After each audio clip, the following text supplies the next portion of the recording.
غریب ہے۔ اعوذ باللہ من الشیطان الرجیم، بسم اللہ الرحمن الرحیم۔ خواتین و حضرات، السلام علیکم ورحمۃ اللہ وبرکاتہ و مغفرتہ۔ پروگرام احکام شریعت ہے اور فقہ حنفی سے متعلقہ مسائل کے ساتھ آپ کی خدمت میں حاضر ہیں۔ کچھ آفر کویسچنز ہیں۔ کسی نے پوچھا تھا کہ ایک آدمی حج پہ جانے کا ارادہ رکھتا تھا تو دوسرے نے اس سے کہا کہ حج کے بجائے کسی غریب کا گھر بنا دیتے تو یہیں حج ہو جاتا، کیا یہ بات صحیح ہے یا غلط؟ یہ بالکل غلط ہے، اور یہ وہی خود ساختہ جذباتی جملے ہیں کہ جس سے ہم کسی کو متاثر تو کر سکتے ہیں لیکن ان کی خود کوئی شرعی حیثیت نہیں ہوتی۔ جب ایک انسان کے پاس مال آ چکا ہے اور حج پر اس پر فرض ہو چکا ہے تو اس کو حج کرنا ہی افضل ہے۔ اگر غریب کو مکان بنا کر دے بھی دیں، فرض کر لیں، تو کیا اس کے سارے مسائل حل ہو جائیں گے؟ کبھی بھی حل نہیں ہوں گے۔ گھر بننے کے باوجود پھر دیگر مسائل آ جائیں گے اس کے ساتھ، تو کیا پھر اس کے مسائل کے حل کے لیے سارے اپنے حج ہی چھوڑتے رہیں اور ترک فرض کا یا تاخیر فرض کا گناہ اپنے اوپر لیں اور آخرت میں قابل گرفت ہوں؟ ایسے شخص سے سوال کیا جائے، یہ بتائیے کہ جو کچھ آپ مشورہ دے رہے ہیں اس پر کون سی شرعی دلیل آپ کے پاس موجود ہے، وہ پیش کر دیں۔ اگر کہے شرعی دلیل نہیں ہے جی میرے جذبات ہیں، تو آپ بولیں کہ پھر میرے جذبات یہ ہیں کہ تمہارا گھر بیچ کر کسی غریب کا گھر بنا دیا جائے، اب میرے جذبات پہ چل لو، اب دیکھیں کہ اب مانتا ہے یا نہیں مانتا۔ تو اس لیے بہرحال یہ بالکل غلط ہے، ایسا نہیں کہنا چاہیے۔ ہاں، غریب کی مدد کریں، وہ منع بھی نہیں ہے، لیکن حج چھوڑ کر مدد کریں اور حج قبول ہو جائے گا، ایسا کوئی ضابطہ نہیں ہے۔ ایک بہن نے کہا کہ میری والدہ بیرون ملک ہیں اور میرے نانا نانی فوت ہو گئے ہیں جیسے پاکستان میں، تو امی ان کی قبر کا تصور کر کے سورہ یاسین پڑھتی ہیں اور ایصال ثواب کریں تو کیا اس کا اجر ملے گا؟ دیکھیں، جب تک ہم دین نہیں سیکھتے نا، اسی قسم کی چیزیں پھر ہمارے ذہن کے اندر آتی ہیں اور کویسچنز بیدار ہوتے ہیں، ہم خود اپنی پرابلمز خود بناتے ہیں اور ان کے حل کے لیے خود ساختہ حل بھی نکالتے ہیں۔ اگر کوئی قریب، یعنی کس نے کہا کہ ایصال ثواب کرنے کے لیے مرحوم کی قبر سامنے موجود ہو یا آپ اسی سٹی یا اسی کنٹری کے اندر موجود ہوں؟ کہاں قید ہے؟ ایسی کوئی قید نہیں ہے۔ اور پھر یہ کہاں لکھا ہے شریعت میں کہ اگر آپ ایصال ثواب کریں تو قبر کا تصور ضرور کرنا ہوگا؟ ہزاروں ہم مسلمانوں کو ایصال ثواب کرتے ہیں جو دنیا سے پہلے پردہ فرما چکے ہیں۔ ہم کہتے ہیں اللہ تعالیٰ جتنے پردہ فرما چکے ان سب کو اس کا ثواب ایصال کرتے ہیں، قبول فرما لے، تو کیا ان سب کی قبروں کا تصور ہم کرتے ہیں؟ تو یہ بالکل بیجا قسم کی بات ہے۔ اپنی والدہ کو کہیں کہ آپ تھوڑا سا دین اور سیکھ لیں، آخری وقت ہے، مطلب عمر کا آخری حصہ ہوگا، اس میں دین سیکھنے میں کوئی پرابلم نہیں ہے۔ سیدہ عائشہ صدیقہ رضی اللہ تعالی عنہا فرمایا کرتی تھیں، بخاری کے اندر منقول ہے کہ نبی کریم صلی اللہ علیہ وسلم کے صحابہ بڑھاپے تک علم سیکھتے رہتے تھے، تو جتنا علم سیکھنا بھی ممکن ہے وہ سیکھتے رہیں تاکہ اس قسم کی غلط فہمیوں سے دور رہیں۔ تو بہرحال ایصال ثواب آپ کرنا چاہیں، کوئی قبر کا تصور کرنا ضروری نہیں ہے، مرحوم کا تصور کرنا بھی ضروری نہیں ہے۔ صرف یہ آپ کہہ دیں کہ اللہ تعالیٰ یہ ثواب میرا فلاں کو پہنچ جائے، تو اس وقت اگر مرحوم کا تصور نہ بھی لائے، ثواب آپ کا اللہ نے چاہا تو پہنچ جائے گا۔ ایک بھائی نے کویسچن کیا تھا کہ مسجد نبوی سے آب زمزم بھرنا منع ہے، اس کے باوجود اگر ہم وہاں سے کین بھر لیں تو کیا یہ شرعاً جائز ہوگا یا نہیں؟ دیکھیں، جو چیز غیر قانونی یعنی قانون کے خلاف کر دی جاتی ہے اس کا کرنا گناہ ہی ہوتا ہے، جبکہ وہ شریعت کے کسی بہت ہی مطلب عبادت یا کوئی مسلمہ اصول سے ٹکرا نہ رہا ہو، ایسے قانون کو رد کیا جائے گا۔ لیکن جو قوانین رفع عامہ کے لیے بنائے گئے ہوں، بہتری کے لیے بنائے گئے ہوں، ان کی اتباع کرنا، ان کو فالو کرنا واجب ہوتا ہے۔ اور اگر آپ واجب نہیں کریں گے، شرطیں دیکھ لیں گے، آپ سے چھینیں گے، بدتمیزی کریں گے، اس طرح اپنے آپ کو گویا کہ آپ نے ذلت پر پیش کیا، تو خلاف قانون جانے میں اکثر نتیجہ یہ نکلتا ہے کہ ہم اپنے آپ کو ذلت پر پیش کرتے ہیں اور اس سے وقار مومن زائل ہوتا ہے۔ تو لہذا شرعاً یہ بالکل جائز نہیں ہوگا، بلکہ اس کو گناہ بھی کہیں تو بیجا نہیں ہوگا کہ آپ ایسا نہیں کر سکتے ہیں، نہ کریں اور دوسری جگہ سے کہیں سے بھرنے کی کوشش کریں۔ یہ کہتے ہیں کہ ہماری والدہ کے پاس 12-13 تولہ سونا تھا اور ان پہ حج فرض ہو گیا تھا، لیکن پھر ان کی دماغ کی کوئی رگ وغیرہ پھٹی ہے اور اب وہ بہت بیمار رہتی ہیں اور گرمی بالکل برداشت نہیں ہوتی ہے۔ یہ تو بالکل ناممکن ہے۔ سردیوں میں ہم کبھی کبھی ان کو لے جا کے عمرہ کروا لیتے ہیں، باقی اتنا پیسہ نہیں ہے کہ وہ کوئی پریمیم حج کر لیں، کوئی اچھا VIP حج جس کو کہتے ہیں، اور اب کہتے ہیں ان کے پاس سونا بھی نہیں رہا ہے۔ تو کیا اب ان کا بیٹا پیسے دے کر حج بدل کرا سکتا ہے یا نہیں؟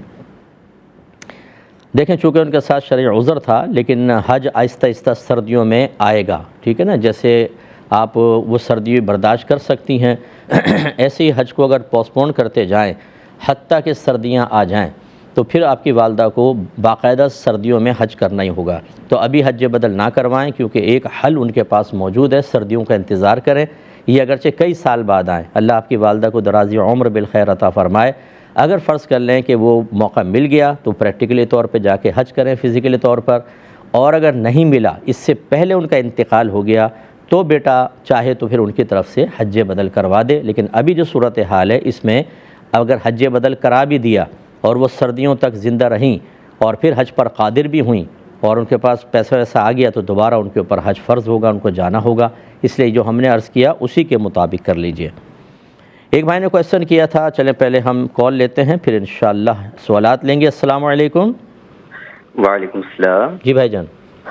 جی، مجھ سے پہلا سوال یہ ہے کہ اگر میاں بیوی کے درمیان کسی وجہ سے کوئی جھگڑا ہو جائے اور بیوی شوہر کے ساتھ بدتمیزی سے اگر پیش آئے، تو کیا اس صورت میں اسلام میں مرد کو اجازت ہے بیوی پر ہاتھ اٹھانے کی؟ ٹھیک ہے۔ اور دوسرا سوال یہ ہے کہ مفتی صاحب، ایک بھائی ہیں، ان کی نا ٹیلر کی شاپ ہے۔ اب وہ کہتے ہیں کہ ہمارے پاس بعض کسٹمرز ایسے آتے ہیں، یعنی کہ 4 سوٹ سلوائے ہیں نا، تو 2 لے جاتے ہیں اور کہتے ہیں جب ہم باقی 2 لینے آئیں گے نا تو ساروں کی پیمنٹ نا ایک ساتھ کر دیں گے۔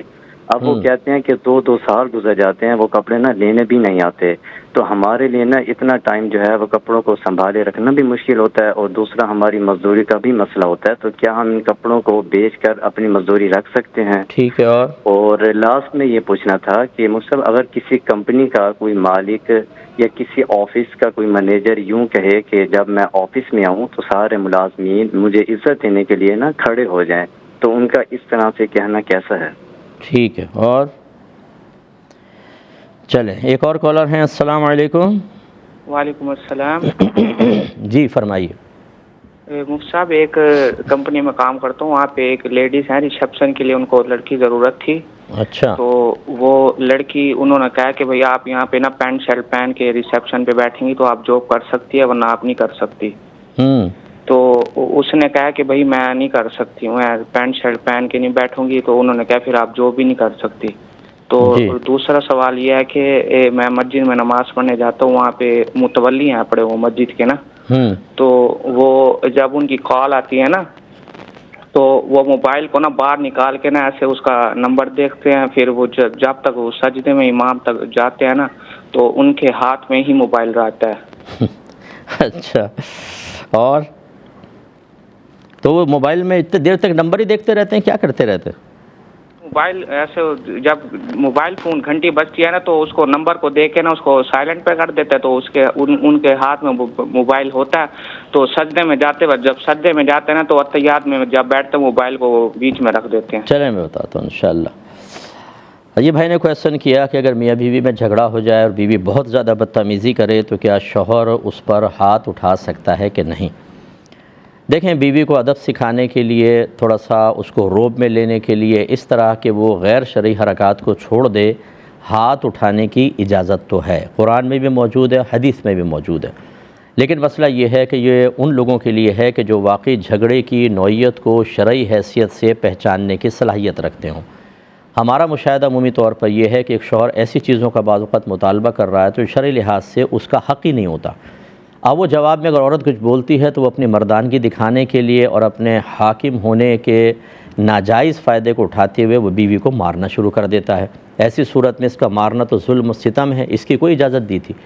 اور یہ بالکل غلط ہوگا۔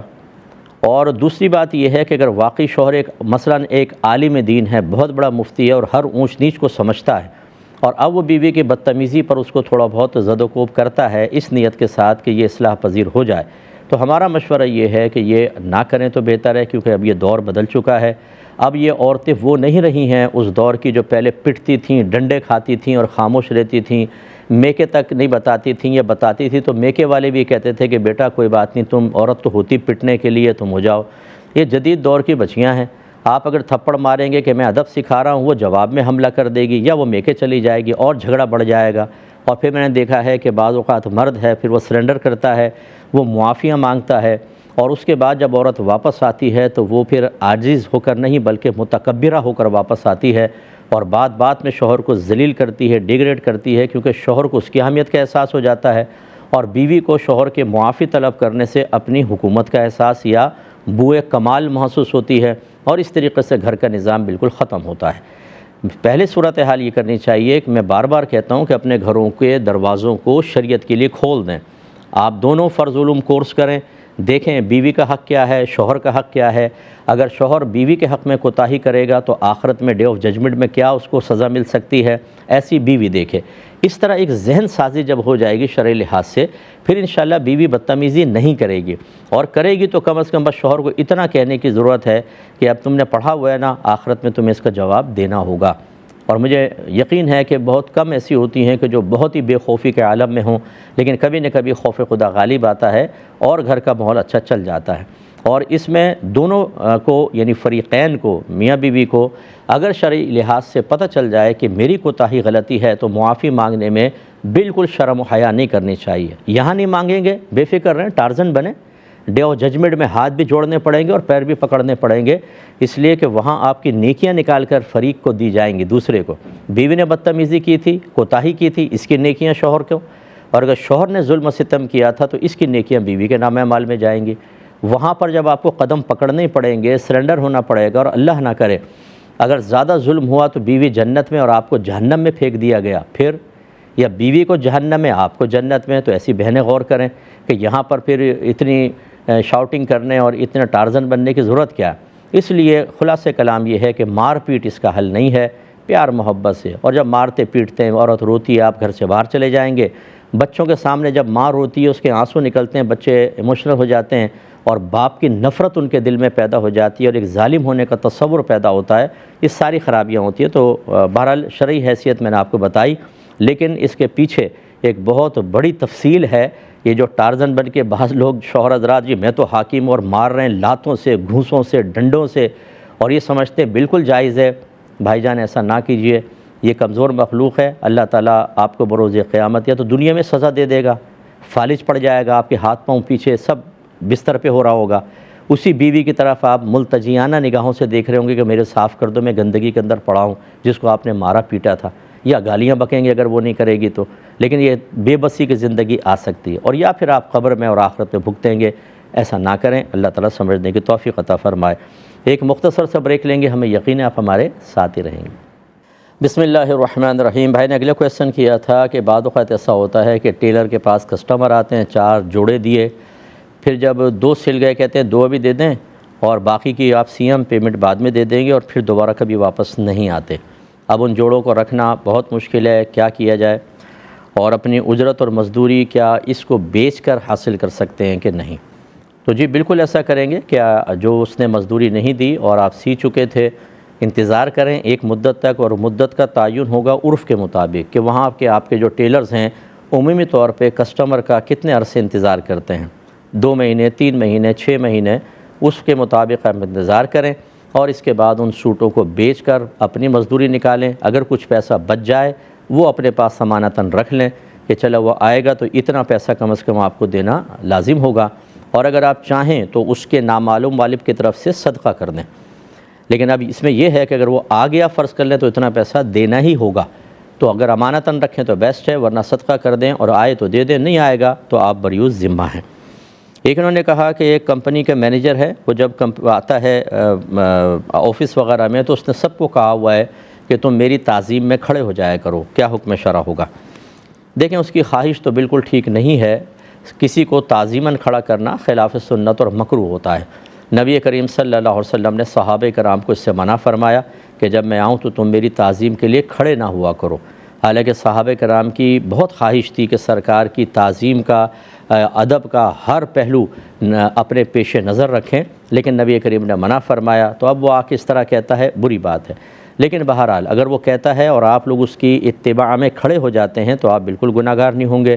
نیت بس یہ کریں کہ ہم اب ایک نقصان سے بچنے کے لیے ایسا کر رہے ہیں، کیونکہ اگر ہم نہیں کریں گے تو یہ نقصان پہنچائے گا، ناراض ہوگا، نقصان پہنچائے گا، تو آپ بری ذمہ ہیں۔ لیکن بہرحال وہ شخص آخرت میں قابل گرفت ہو سکتا ہے کہ اپنی آمد پر سب کو کھڑا کرے، اس سے اس کی عظمت ظاہر ہوتی ہے اور سب کی حقارت ظاہر ہوتی ہے، اور ایک مسلمان کو خواہ حقیر سمجھنا یہ صحیح نہیں ہوتا۔ ہاں، جو طالب علم اپنے ٹیچر دینی استاد کے ادب کے لیے کھڑے ہو رہے ہیں، کوئی بعمل پیر صاحب کے لیے کھڑے ہوتے ہیں، یہ ایک الگ چیز ہے، اس میں بھی خواہش ٹیچر یا پیر صاحب کی نہیں ہونی چاہیے، بلکہ افضل طریقہ یہ کہیں کہ بیٹھ جاؤ بس میری تعظیم کے لیے کھڑے نہ ہوا کرو، یہ بیسٹ وے ہے۔ لیکن اگر ان کے کہنے کے بغیر کھڑے ہو جاتے ہیں کوئی تو اس کی گنجائش ہے، تو وہ تو چلو ایک دینی فضیلت ہے، اسے کون سی فضیلت حاصل ہے، تو لہٰذا ایسا نہیں کرنا چاہیے۔ اللہ تعالیٰ اس کو ہدایت عطا فرمائے۔ یہ کہتے ہیں کہ ایک لڑکی کو جاب ملی، لیکن ریسیپشن کی جاب ہے، لیکن اسے کہتے ہیں کہ آپ کو پینٹ شرٹ لازم یہاں پہننی ہوگی ورنہ جاب نہیں ملے گی، کیا حکم شرع ہے؟ جی بالکل، لڑکی کو انکار کرنا چاہیے، پینٹ شرٹ پہننا جاب بہرحال ایک کر سکتی ہے بچی مجبوری کے اندر، لیکن ایک پینٹ شرٹ پہن کر اس کا مطلب یہ ہے کہ وہاں کا ماحول بہت خراب ماحول ہوگا، اور صرف پینٹ شرٹ ہی نہیں پہننی ہوگی بلکہ کسٹمرز کو خوش بھی کرنا ہوگا، جو کوئی آئے گا اس سے اچھے انداز سے بات کرنا، مسکرا کے بات کرنا، وہ کوئی الٹی سیدھی حرکت کرے تو اس کو برداشت کرنا، یہ ساری ڈیمانڈ آگے چلتی جائیں گی، اور ایک شریف بچی کے لیے اس قسم کے ماحول میں کام کرنے کی بالکل اجازت نہیں ہوتی ہے، لہٰذا وہ بالکل منع کر دے کہ میں اپنے ویسی عام لباس کے اندر آ سکتی ہوں، لیکن اس طرح کے لباس میں، اور اس کے بعد جو پھر آپ کے مطالبات متوقع نظر آ رہے ہیں ان کو پورا کرنے کے سلسلے میں میری طرف سے پیشگی معذرت قبول کی جائے۔ یہ کہتے ہیں بچے نے پوچھا کہ متولی صاحب جو ہیں بعض اوقات انہوں نے مشاہدہ کیا، اب یہ حالت نماز میں مشاہدہ کر رہے تھے یا ویسے ہی کر رہے تھے کہ یہ کیوں متوجہ ہوئے کہ ان کی کال آتی ہے تو کبھی وہ موبائل نکال کے نمبر دیکھ کے ہاتھ میں پکڑ لیتے ہیں، اور پھر جب سجدے میں جاتے ہیں تو موبائل رکھ دیتے ہیں، کیا حکم شرع ہوگا؟ دیکھیں، پہلے بھی آپ کو سمجھایا تھا کہ نماز کے اندر بعض اوقات وہ عمل جو نماز کی اصلاح کے لیے نہ ہو، دو طرح ہوتے ہیں، ایک عمل کثیر کہلاتا ہے، ایک عمل قلیل کہلاتا ہے۔ عمل کثیر تو وہ ہوتا ہے کہ اگر ہم اس نمازی کو دور سے دیکھیں کہ جب وہ یہ عمل کر رہا ہے تو ہمیں یقین ہو جائے کہ وہ نماز میں نہیں ہے، جیسے مثال کے طور پہ موبائل نکال کے دونوں ہاتھوں سے کچھ لکھنا پھر جیب میں رکھ لینا، تو جب وہ لکھ رہا ہوگا دور سے کوئی دیکھے گا تو یقیناً سمجھے گا یہ نماز میں نہیں ہے، یا دونوں ہاتھوں سے اپنی ٹوپی کو پکڑ کے یوں بال کو سیٹ کر کے پھر رکھنا، تو اس سے یاد رکھیں یہ عمل کثیر ہے، اور عمل کثیر سے نماز فاسد ہو جاتی ہے، ٹوٹ جاتی ہے۔ اور عمل قلیل وہ ہوتا ہے کہ جس میں آپ نمازی کو مبتلا دیکھ کر شک و شبے میں پڑ جائیں کہ نماز میں ہے یا نہیں ہے، اس سے نماز فاسد نہیں ہوتی، اور بلا ضرورت ہے تو مکروہ ہوتی ہے، مکروہ ہوتا ہے یہ عمل۔ تو متولی صاحب نے جو کچھ کیا، اگر موبائل کی رنگ بج رہی ہے انہوں نے لے کر اس کو رنگ کو خالی بند کیا ہوتا، پھر تو یہ بالکل ایک ایسا عمل قلیل ہے کہ اس میں خلاف شرع زائد کوئی بھی کام نہیں ہوا۔ لیکن یوں نکال کر نمبر دیکھنا اور پھر ہاتھ میں پکڑ لینا، یہ نمبر دیکھنے والا عمل جو تھا یہ ٹھیک نہیں تھا، لیکن بہرحال اگر تو ایسا لگے کہ نماز میں ہیں یا نہیں ہیں تو عمل قلیل ہے، نماز اب بھی ہو جائے گی، لیکن اتنا عمل مکروہ تھا۔ اور اگر یہ بالکل نہ کرتے بلکہ وہیں جیب میں اس کو بند کر دیتے، سائلنٹ پہ کر لیتے، یا ہاتھ میں لے بھی لیا چلے تو پھر نیچے رکھتے، لیکن نمبر وغیرہ نہ دیکھتے تو بلا کراہت صحیح تھا۔ تو اس لیے متولی صاحب کے اس عمل پر ابھی بالکل تنقید نہیں ہو سکتی ہے، آپ کا مشاہدہ ایک الگ ہے، ہو سکتا ہے کہ اگر نمبر دیکھا ہو تو تھوڑی بہت کراہت ہے، ورنہ بالکل بھی نہیں ہوگی۔ دوبارہ ہم آف ایئر کویسچنس کی طرف آتے ہیں۔ ایک بھائی نے کویسچن کیا تھا کہ ہم گاؤں میں جانور پالتے ہیں، کچھ ہم نے صرف دودھ کے لیے رکھے ہوتے ہیں، ہم گھر میں دودھ پیتے ہیں، بچ جاتا ہے تو بیچ دیتے ہیں، یعنی دودھ بیچ دیتے ہیں، اور یہ جانور صرف اس وقت ہم بیچتے ہیں کہ جب اسے بدلنا مقصود ہوتا ہے، جیسے گائے ایک وقت میں آ کر یا بھینس ایک وقت میں آ کے دودھ دینا چھوڑ دیتی ہے تو بدل دیا، دوسری لے لی۔ اور کہتے ہیں کچھ جانور ایسے ہیں جو ہم نے خالص بیچنے کی نیت سے لیے ہیں، ہم انہیں اس وقت بیچتے ہیں جب وہ بچہ دینے کے قریب آتے ہیں، اور ان کے لیے چارہ ہم اپنی زمین پر اگاتے ہیں یا زمین ٹھیکے پہ لے کر اس پہ چارہ اگاتے ہیں، تو ان پر زکوٰۃ کا کیا حکم ہے یہ بتا دیجئے۔ دیکھیں، پہلے جو جانور آپ نے دودھ کے لیے رکھے ہوئے ہیں، جو جانور دودھ کے لیے رکھا ہوتا ہے یہ ایک مخصوص تعداد میں ہوں، اور جیسے بکریاں ہیں تو 40 بکریاں ہوں، اور یہ سال کا اکثر حصہ جنگل میں چرتے ہوں، یعنی بالکل مفت کا چارہ جنگل میں جا کے چرتے ہوں، تو ان کو سائمہ کہتے ہیں، ان پر زکوٰۃ بنتی ہے۔ لیکن اگر دودھ مقصود نہ ہو بلکہ گوشت ہو، یا دودھ ہی مقصود ہو لیکن جنگل میں جا کے نہیں چرتے بلکہ آپ گھر پر ان کو چارہ لا کر دیتے ہیں، ایسی صورت میں یہ بالکل سائمہ نہیں بنتے ہیں، اور جب سائمہ نہیں ہے تو زکوٰۃ سائمہ کے اوپر ہوتا ہے، سین سے سائمہ ہے، تو ان پر زکوٰۃ نہیں بنتی ہے، اور چاہے ہزاروں کی تعداد میں ہوں، یہ تو آپ ہٹائی دیں۔ اب آ جائیں دوسرے، جن جانوروں کو آپ نے تجارت کی نیت سے خریدا ہے کہ آگے بیچیں گے، یہ مال تجارت ہے اور ان کے اوپر زکوٰۃ ضرور بنے گی۔ یہ جب آپ سال گزر جاتا ہے، سال جب ان کو خریدیں نا تو ان کا سال لکھ لیجئے، اور جب سال تمام ہو جائے اس کے بعد جو اس وقت کی موجودہ قیمت ہے اس کے مطابق آپ ان کے پہلے قیمت نکالیں، اور قیمت کا 2.5% بطور زکوٰۃ آپ کو نکالنا ہوگا۔ یہ کہتے ہیں کہ ہمارے بھائی کی 25 سال پہلے شادی ہوئی تھی، پھر کسی وجہ سے بیوی سے جھگڑے ہو گئے، انہوں نے طلاق دے دی، بیوی نے بچی کو اپنے ساتھ لے گئے، انہوں نے کورٹ میں کیس کیا تھا، لیکن 25 سال تک وہ کیس وغیرہ چلتا رہا، حتیٰ کہ بھائی کے انتقال سے کچھ عرصے پہلے وہ کیس عورت جیت گئی، وہ بچی کو لے گئی، اور اس دوران انہوں نے بھائی سے بچی کو بالکل بھی نہیں ملنے دیا، حتیٰ کہ بھائی کا انتقال ہو گیا، اور جنازے پر بھی وہ لوگ نہ خود آئے نہ بچی کو آنے دیا، چہرہ تک نہیں دیکھا۔ لیکن کہتے ہیں اب جب وراثت تقسیم ہونے لگی ہے تو وہ لوگ آ گئے ہیں اور بچی کو بھی پیش کر دیا، بچی بڑی ہو گئی ہے، اس کے اپنے 2 بچے ہو گئے ہیں، تو وراثت میں سے یعنی بھائی کی وراثت میں سے اس کو حصہ ملے گا یا نہیں ملے گا؟ دیکھیں بالکل ملے گا، بچی تو بہرحال وارثہ ہے، اس کو ملے گا، لیکن یہ ضرور ہے کہ بچی کو چھوٹی بچی بھی نہیں تھی جب یعنی وراثت کے اندر اس قسم کے جو لوگ ہوتے ہیں نا، پہلے دور رہتے ہیں پھر کہتے ہیں ہمارا حق ہے۔ اچھا آپ کو اپنا حق تو یاد آ گیا وراثت کے سلسلے میں، جب مال کی بات آئی تو حق یاد آیا، باپ کا حق یاد نہیں آیا تھا؟ اور بروز قیامت جو باپ کے حق میں شدید قسم کی کوتاہی کی، اور جب تک وہ عورت جس کو ڈائیورس نہیں ہوئی تھی اس نے شوہر کے حق میں بدتمیزی کی، اس کا آخرت میں کیا انجام ہوگا؟ کہ شوہر کا کوئی حق نہیں ہوتا، کہ باپ کا کوئی حق نہیں ہوتا؟ بہرحال یہ سمجھایا تو جا سکتا ہے، لیکن اس کی بنا پر یہ نہیں کہہ سکتے کہ بچی کو وراثت میں سے حصہ نہیں ملے گا، اس کو بالکل وراثت میں سے ملے گا، آدھا حصہ اس کا ہوگا، اور اس کے بعد پھر دیگر جو ورثاء ہیں ان کو ملے گا۔ ایک انہوں نے کہا کہ ان کا صاحبزادے ہیں، وہ کہتی ہیں کہ میرا بیٹا لندن میں ایک کمپنی میں ملازم ہے جو غیر مسلم کمپنی ہے، تو وہ بریک فاسٹ بھی دیتی ہے اور لنچ بھی دیتی ہے، اور اس کے اندر مختلف آئٹمس ہوتے ہیں، گوشت بھی ہیں، سی فوڈ بھی ہے، اس کے علاوہ غذا ہوتی ہیں، اور جو وہ فوڈ فراہم کر رہی ہوتی ہے پیکنگ کے اندر ہوتے ہیں اس پہ حلال لکھا ہوتا ہے، لیکن ان کے کہنے کے مطابق وہ غیر مسلم کمپنی خود پیک نہیں کر رہی ہے یا خود نہیں بنا رہی، بلکہ اس نے ایک اور کمپنی کو ٹھیکہ دیا ہوا ہے، وہ جیز کر کے کہتی ہیں کہ وہ کہلاتی ہے، اور ان کے وہ مسلم کمپنی غالباً، اور ان کے پاس حلال غذا کا سرٹیفکیٹ ان کو دیا ہوا ہے، سرٹیفائیڈ ہے وہ، کہ جی یہ جو غذا دیں گے حلال ہوگی، ان کی وہ ہوتی ہیں پیکنگز اور اس کے بعد حلال لکھا ہوتا ہے، تو اب بیٹے کا گوشت وغیرہ کھانا کیسا ہے؟ دیکھیں مسئلہ یہ ہے کہ سی فوڈ اور دیگر غذائیں تو بالکل کوئی مسئلہ نہیں ہے، غیر مسلم کی طرف سے بھی آئیں تو کوئی پرابلم نہیں ہے، مسئلہ آتا ہے صرف گوشت کا۔ اگر وہ کمپنی جو بچے کی کمپنی ہے وہ کہتی ہے کہ ہم نے یہ مسلم کمپنی سے لیا ہے، بلکہ پیکنگ کے اوپر واقعی وہ مسلم کمپنی ہے، تو بھی اس کی گنجائش نکل سکتی ہے کہ کافر کی خبر دیانات میں تو معتبر نہیں ہے، دیانات کا مطلب حلال حرام پاک ناپاک، اس میں اگر کافر خبر دے گا اس کی کافر کی خبر کا اعتبار نہیں ہے، یعنی اگر وہ کہے گوشت حلال ہے، یہ گوشت حرام ہے، یہ پانی پاک ہے، یہ پانی ناپاک ہے، ہم اس کی قول کا اعتبار نہیں کریں گے۔ لیکن اگر ایک کافر یہ کہتا ہے کہ میں یہ گوشت ایک مسلمان کی دکان سے خرید کر لایا ہوں، تو اس کی گنجائش نکلے گی، کیونکہ وہ اب گوشت کے حلال ہونے کے بارے میں نہیں بتا رہا، وہ تو کہہ رہا ہے میں مسلمان کی دکان سے لایا ہوں، اگرچہ حلت حرمت کا ضمناً ثابت ہو رہا ہے، لیکن یہ خبر اس کی مانی جا سکتی ہے۔ اسی طریقے سے یہاں پر اگر یہ کمپنی کہتی ہے کہ یہ مسلم کمپنی کا ہے اور کمپنی کا جو لوگو وغیرہ ہے سب کچھ موجود ہے، حلال لکھے ہونے سے کوئی فرق نہیں پڑتا، حلال حرام سے کوئی فرق نہیں پڑتا۔ کہ یو کے اندر ہی ایک دوست تھے ہمارے، ان کے بچے نے مجھے بتایا کہ وہ ایک مارکیٹ میں سپر مارکیٹ میں کام کرتا ہے، تو وہاں پہ ایک چپس آتا تھا جس کو جو انگریزوں کی طرح بنا ہوا تھا اور کوئی اس کو نہیں خریدتا تھا، تو کسی نے ان کو مشورہ دیا کہ تم ایسا کرو، ایک گول انڈا بناؤ، اس میں لکھو حلال، بس انہوں نے ایسا کر دیا۔ اس کے بعد اتنا کہتے ہیں وہ چپس بکتا ہے جیسے کوئی انتہا نہیں، تو یہ چیٹنگ تو ہوتی ہے۔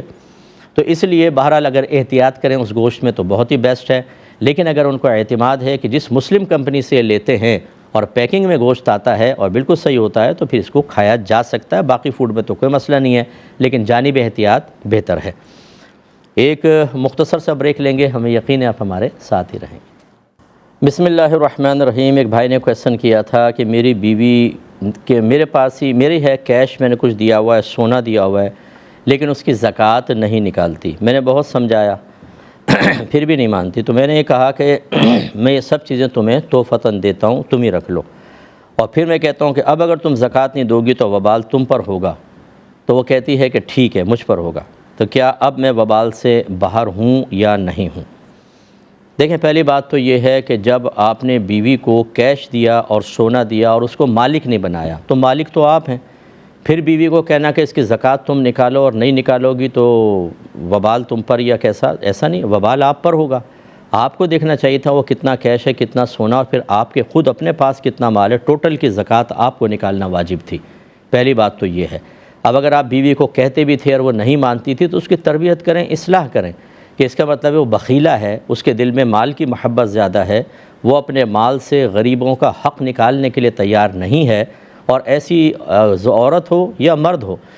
میدان محشر میں ایک انتہائی ذلت آمیز عذاب کے لیے تیار رہنا چاہیے،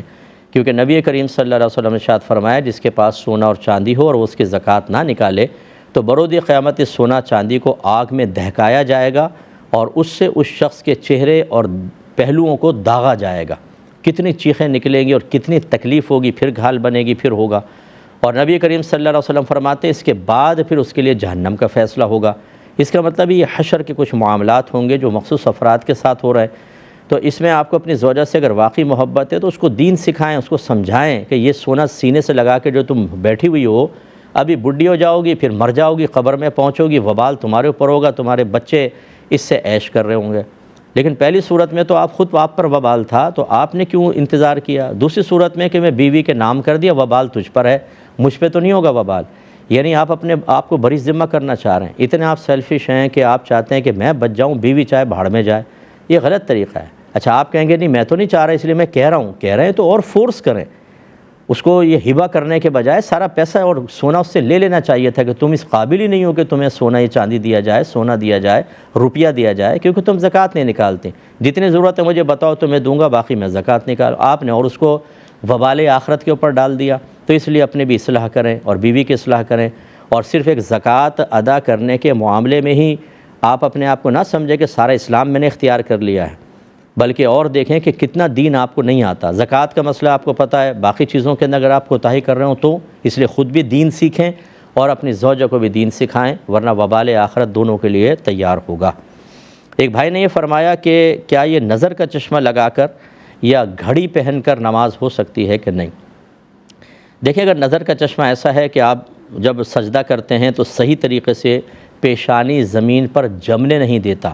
پھر تو نماز کا بہت خطرہ ہوگا، اس لیے اس چشمے کو اتار کے نماز پڑھیں۔ اور اگر اس قسم کا ہے کہ پیشانی صحیح جم جاتی ہے، ناک کی ہڈی بھی آرام سے رکھ سکتے ہیں، اس طرح کا چشمہ ہے تو پھر پہن کے نماز پڑھنے میں کوئی مسئلہ نہیں ہے، اور گھڑی سے بھی کوئی پرابلم نہیں ہوتا۔ آپ کے غالباً دونوں کا کویسچن کا مقصد یہ ہے کہ لوہے سے بنے ہوں گے تو لوہا پہن کر نماز پڑھنا کیسا ہے، تو اس کی گنجائش ہے، اس میں کوئی مسئلہ نہیں ہے۔ ایک بھائی فرماتے ہیں کہ تہجد سنت ہے یا نفل ہے؟ دیکھیں فرض اور واجب کے مقابلے میں جو کچھ ہوتا ہے نا وہ نفل ہوتا ہے، یہ یاد رکھیں، فرض یا واجب کے مقابلے میں جو بھی ہے وہ نفل ہے۔ اب اگر نبی کریم صلی اللہ علیہ وسلم نے اس نفل کو لگاتار پڑھا اور اس کے ترک پر اظہار ناراضگی بھی فرمایا تو وہ بنتا ہے سنت مؤکدہ، نفل ہے لیکن سنت مؤکدہ۔ اور اگر آپ نے کبھی کبھار پڑھا، اکثر اس کو چھوڑا اور کوئی شدت سختی نہیں فرمائی تو سنت غیر مؤکدہ بنتی ہے۔ اور اگر آپ نے کبھی کبھار پڑھا اور بالکل اس میں سختی نہیں، کوئی بالکل نرمی کا پہلو رکھا تو وہ خالصتاً نفل کہلاتے ہیں، یعنی اس کو پھر ہم نفل کا نام دے دیتے ہیں۔ تو معلوم یہ ہوا کہ ایک تو نفل وہ ہے جو فرض اور واجب کے مقابل ہے، پھر اس نفل کی ہم 3 قسمیں بنا دیتے ہیں، سنت مؤکدہ، سنت غیر مؤکدہ، اور جس کو میں نفل کہہ رہا ہوں اس کو مستحب کہتے ہیں کہ مستحب، لیکن یہ نفل کے تابع ہوتے ہیں۔ اس سے آپ کو معلوم ہو گیا کہ جی تہجد سنت ہے یا نفل۔ تو یہ چونکہ نبی کریم صلی اللہ علیہ وسلم نے لگاتار پڑھی ہے تو آپ کی ایک سنت بھی ہے اور نفل نماز بھی ہے، لیکن یہ ہمارے لیے صرف ایک سنت ہے، یعنی غیر مؤکدہ آپ کہہ سکتے ہیں، سنت مؤکدہ بھی نہیں ہے، لیکن چونکہ یہ نبی کریم نے پڑھی ہے اس لیے اس کو سنت غیر مؤکدہ کہا جائے گا۔ نفل بھی آپ کہہ سکتے ہیں کہ نفل نماز ہے کیونکہ فرض اور واجب سے زائد ہے سنت غیر مؤکدہ۔ ایک انہوں نے پوچھا کہ نفل اور سنت غیر مؤکدہ میں سے افضل کون سا ہے؟ تو یقیناً سنت مؤکدہ ہے کہ نبی کریم نے اس کو اختیار فرمایا اور اس کے ترک پر اظہار ناراضگی بھی فرمایا، تو اس کا افضل ہونا مسلمہ ہے۔ ایک صاحب نے پوچھا ہے کہ حضرت ابو بکر صدیق رضی اللہ تعالی عنہ کی صحابیت کا انکار کرنا کیسا ہے؟ دیکھیں، آپ کی صحابیت چونکہ نص قطعی سے ثابت ہے، جب آپ غار میں آپ تشریف لے گئے نبی کریم صلی اللہ علیہ وسلم کے ساتھ ان کی معیت میں، تو یہ اللہ تعالیٰ نے آیات میں ذکر فرمایا، تو اس میں بالکل سب کا اتفاق ہے، کسی کا اختلاف نہیں، کوئی اسکول آف تھاٹ اس کا منکر نہیں ہے کہ یہاں پر نبی کریم کے ساتھ جو ہیں وہ صدیق اکبر ہیں، اور جو سرکار کے ساتھ ہیں اور ایمان کی حالت میں آپ کو دیکھا اور ایمان کی حالت میں ہی ان کا انتقال ہوا، یا آپ کی صحبت اختیار کی دیکھ نہ سکے جیسے نابینا صحابی اور حالت ایمان میں انتقال وہ صحابی ہوتے ہیں۔ تو حضرت ابو بکر صدیق رضی اللہ تعالیٰ عنہ کی صحابیت قرآن کی نص قطعی سے ثابت ہے، لہٰذا آپ کی صحابیت کا انکار اصل میں قرآن کی اس نص قطعی کا انکار ہے، اور قرآن کی ایک بھی آیت کا انکار کرنا کفر ہوتا ہے، لہذا ایسا شخص دائرہ اسلام سے خارج ہو جائے گا۔ ایک انہوں نے کویسچن کیا تھا کہ الرجی ہے، ان کو کھجلی بہت ہوتی ہے، اس کی وجہ سے دوران نماز اگر 3 دفعہ سے زائد ہاتھ اٹھا لیں تو کوئی مسئلہ تو نہیں ہوگا؟ اٹھا سکتے ہیں۔ دیکھیں، ابھی ہم نے آپ کو عمل قلیل اور عمل کثیر کی تعریف بتائی تھی۔ ایک اور مسئلہ یہ ہے جو اس کے تحت یہ پوچھ رہے ہیں کہ فقہاء نے ارشاد فرمایا، پوری نماز کا مسئلہ نہیں ہے، ایک رکن کا مسئلہ ہے۔ ایک رکن کا مطلب ایک فرض، جیسے آپ قیام ایک فرض ہے، رکوع ایک فرض ہے، سجدہ ایک فرض ہے، آخر میں آپ بیٹھتے ہیں اس کو قاعدہ اخیرہ کہتے ہیں، یہ ایک فرض ہے۔ ایک رکن میں اگر 3 مرتبہ ہاتھ اٹھ جائیں تو ہمارے بہت سے فقہاء جو سابقہ تھے انہوں نے اس کو عمل کثیر میں شمار کیا ہے اور کہتے ہیں کہ نماز فاسد ہو جائے گی۔